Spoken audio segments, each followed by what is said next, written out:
Hello friends, this is Malki Assad, a plastic surgery resident in the US, and welcome back to the channel. After Step 1 became pass-fail, Step 2 CK will probably become the most important criteria in screening applicants for residency interviews. That's why I wanted to make this video to share with you the most important resources that you should prepare from when studying for Step 2 CK so you can ace that exam. This video is based on my own experience getting 272 on the Step 2 CK exam, in addition to conversations and interviews I had with applicants who scored above 260s and 270s. And now, let's get started. The most important resource when preparing for the Step 2 CK is by far UWorld. When advising students who are preparing for Step 1, I take a different approach with a student who doesn't have much baseline knowledge compared to a student who studied well in their school, who have good baseline knowledge for the topics covered in Step 1. However, for Step 2 CK, I follow a different approach. Even if you don't have good baseline knowledge of your clinical topics such as internal medicine, surgery, pediatrics, OBGYN, which are covered in the Step 2 CK, I still recommend starting with UWorld. So UWorld, in my opinion, is the resource you should start with regardless of whether you have good baseline knowledge or not. Definitely having prepared for Step 1 or if you studied well in your school will make the preparation and studying for Step 2 CK much easier. However, regardless of where you stand, I recommend you start with UWorld. You'll see many students when you tell them that they're afraid of not answering the questions right on UWorld, and that is totally fine. Remember, and I say this over and over again, UWorld is not an assessment tool. UWorld is a studying tool. So don't feel disappointed or afraid if you're not answering the questions right on UWorld. The purpose is not to answer them right. The purpose is to understand the approach, know how to think about the question, and study the explanation that comes after the question. And I have a detailed video on how to best study UWorld for Step 1 and Step 2 CK that I'll leave the link for that in the cards above and in the description below. And I can tell you a personal experience when I was preparing for the Step 2 CK and studying UWorld for OBGYN. The last time I studied OBGYN before preparing from UWorld was around 2 years, and I forgot most of the topics covered under OBGYN. So I felt afraid of starting a material without studying a book, without having a bigger resource before solving the questions. But I said to myself, I'm gonna try solving the questions. If I don't answer them right, it's fine. I'll just study the explanation. And that happened. I was not answering all the questions right. Probably around half of them were right, half of them were wrong. But the questions that I was answering wrong and even the questions I was answering right, I was studying the explanation.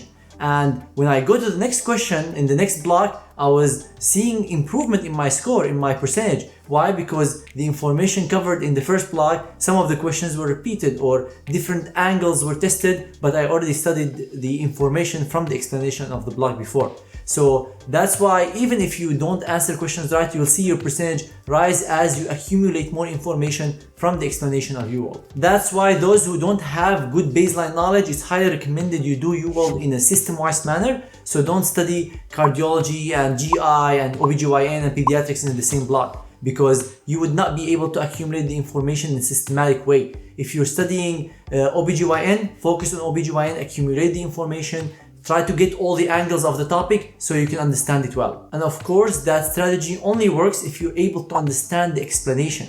For me, when I tutor students, the first thing I tell them, if you solve a UWorld question, regardless of whether you answer it right or wrong, after you read the explanation, are you able to understand the topic? If you're able to understand more than 90% of the explanation, perfect, go on to the next question. If you're finding difficulty understanding the concepts included in the explanation, here you have to stop and reassess. Maybe you need a private tutor, one-on-one tutoring sessions, maybe you need video lectures, maybe you need another resource. So the point is whether you're able to understand the explanation of UWorld. It doesn't matter if you don't know it before you read it. The point is after you read it, are you able to understand? And if the answer is yes to most of the questions in the blog, perfect, you can go forward. If not, you have to reassess and develop a different strategy to tackle that problem. And if you need one-on-one session with an expert tutor who can guide you through your Step 2 CK preparation, help you choose the best resources, best study techniques, or explain to you topics that you might find difficult when preparing, don't hesitate to reach out to us. We have an amazing list of advisors who can help you prepare and ace your Step 2 CK. And I'll leave the links for all our services in the cards above and in the description below.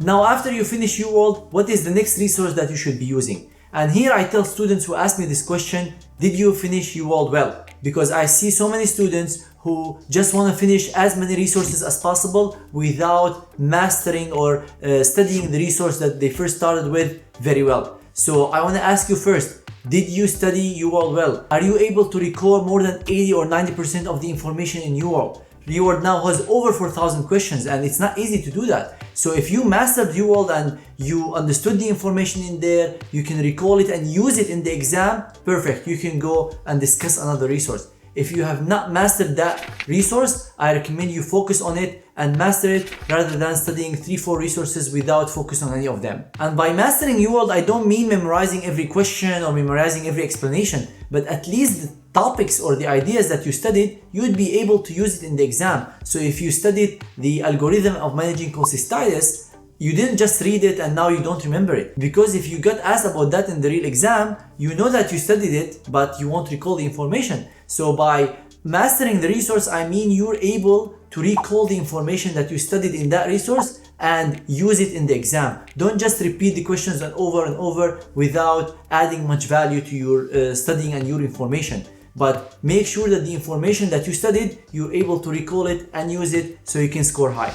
Now let's assume you finished UWorld, you studied it well, and now you're looking for another resource because you have more time before your exam date. And from hearing other students, I didn't try it personally, but listening to the experiences of other students who scored higher on the Step 2 CK exam, I hear AMBOSS to be another good resource when preparing for the Step 2 CK. They have a good library, they have a good question bank. I've heard some students saying that the questions are sometimes harder than you would find on the exams, or they would look at certain aspects that are not high yield on the exam. But if you finish UWorld well and you're looking for another resource, AMBOSS is another question bank you can try. Also, the value of using AMBOSS is that you're trying another question bank. So if you solved the questions included in UWorld, now solving them again won't help you much. I didn't solve the questions of UWorld Step 2 more than one. I repeated and reviewed the notes I took from UWorld question bank, but I didn't review the questions themselves because I already studied the questions once. So if you do it again, I don't think it's gonna help much.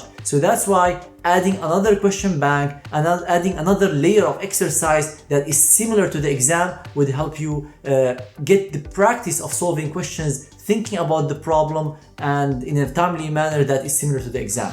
Another question bank that I personally tried and I found to be helpful is UWorld of Step 3. Some might be shocked and say, well, I'm not preparing for Step 3. Why do I need to study UWorld of Step 3? Well, because the MCQ part of Step 3 is very similar to the MCQ part of Step 2. So there is not much added information that is covered in Step 3 that is not covered in Step 2. That's why doing the question bank of UWorld Step 3 would give you that extra exercise that I'm talking about. There would be different questions and it can give you extra layer of information that you might have not encountered in your Step 2 preparation. For those struggling with the biostatistics part of the USMLE Step 2 CK exam, especially the drug ads and the abstracts, I created a detailed course that can help you understand these difficult concepts that you might not be able to understand it just by reading UWorld or AMBOSS. This course is tailored to Step 2 CK applicants. It has multiple questions, multiple exercises, and it's 100% refundable if you're not satisfied. So go check it out. I'll leave the link for that in the description below. And if you have any questions about that, reach out to our email info@thematchguy.com. Now, before we move on to talk about books, I wanted to mention assessment tools. Although this video is about the best study resources for Step 2 CK, the assessment tools are extremely important when preparing for the Step 2 CK exam. And although they're called assessment tools and you should use them to assess yourself, you can also study them. And they would be an extra layer of exercise since they are questions and you can solve them like the exam. You can do 8 blocks, one after the other, similar to the exam day. So they can give you that simulation of the real exam. Now let's move on to talk about books. I know many students are interested in studying books before they go and study a question bank. So I hear students asking about Master the Boards, the Kaplan books, First Aid, and in my opinion, these are not as high yield as when it comes to studying Step 1. Step 1, there are multiple concepts that you need to have some basic understanding before you go and jump to a question bank. But in my opinion, that doesn't apply to Step 2 CK. I myself wanted to study books when I was preparing for the Step 2 CK exam. However, I told myself, let me finish UWorld first and then I'll start looking at these books. So I finished the whole question bank and I started reading these books, and I didn't find much value in reading them because all the information that were high yield were already covered in UWorld question bank, and the information that was not covered was not very important or high yield when it comes to the real exam. So that's why I don't really recommend studying books and spending time with these when it comes to Step 2 CK preparation. However, I understand that students have different learning styles. Some students might like one way, another might like a different way. So if you're comfortable with books and you like to spend time with books, that's totally fine. But I always look at efficiency, that you need to finish the tasks in the least amount of time possible because you have other things you need to do, like research, US clinical experience, prepare for your application, start your residency. So that's why you don't need to spend a year or two preparing for your Step 2 CK. That's why the path that can get you to the score that you are looking for the fastest is probably the best. And that's why I don't recommend usually studying books. But again, remember, this is your decision and you have to be comfortable with the way you're studying. One book I found particularly helpful when it comes to Step 2 CK preparation, and again, that might be shocking to you as well, is the first aid of Step 1. Because I did my Step 1 as most applicants before my Step 2 CK, and I found the majority of the information covered in Step 2 CK already covered in Step 1. Maybe the angle that I was asked about in Step 1 was a little bit different than Step 2 CK. Step 1 was more focusing on why this happened, the etiology, sometimes the presentation, but Step 2 CK was looking at the next step in the management, the diagnosis. So it's the same disease, so that's why I used the first aid of Step 1 and sometimes pathoma to remember or review the pathology of the disease, the etiology, sometimes the enzymes that are inhibited by a medication that is causing a side effect. So that's why I recommend keeping first aid next to you. Don't study it from beginning to end, but just keep it next to you in case you needed to review certain concepts that are covered in Step 2 CK, or you come across these concepts when you're preparing from UWorld or from AMBOSS or from UWorld Step 3 and you want to review these concepts from first aid. And again, if you need help, don't hesitate to reach out. We have amazing tutors who scored over 260s on the Step 2 CK exam who can help guide you through the process, help you choose the best resources, improve your study techniques, and explain topics to you that you might find difficult to understand. And I'll leave the link for our tutoring services in the cards above and in the description below. And I also have a detailed course on how to study effectively for exams, how to rank in the 99th percentile with the least amount possible by using certain study technique and study strategies, so you don't waste your time reviewing over and over without changing the information from short term to long term. And the course is like all our other courses, 100% refundable if you're not satisfied, and I'll leave the link for that in the description below. That brings us to the end of this video. If you find any value in this video, make sure to hit the like button, subscribe to the channel, and hit the bell sign so you get notified whenever I post future videos on my YouTube channel. If you have any questions about this video, or you've tried certain resources that you found helpful and you want to share that with us, drop them in the comments below, or feel free to reach out to us on our email info@themathguide.com, my Instagram or Twitter @MalkiAssad, or my Facebook page MalkiAssadMD. Thank you everyone so much for watching, and good luck on your exam.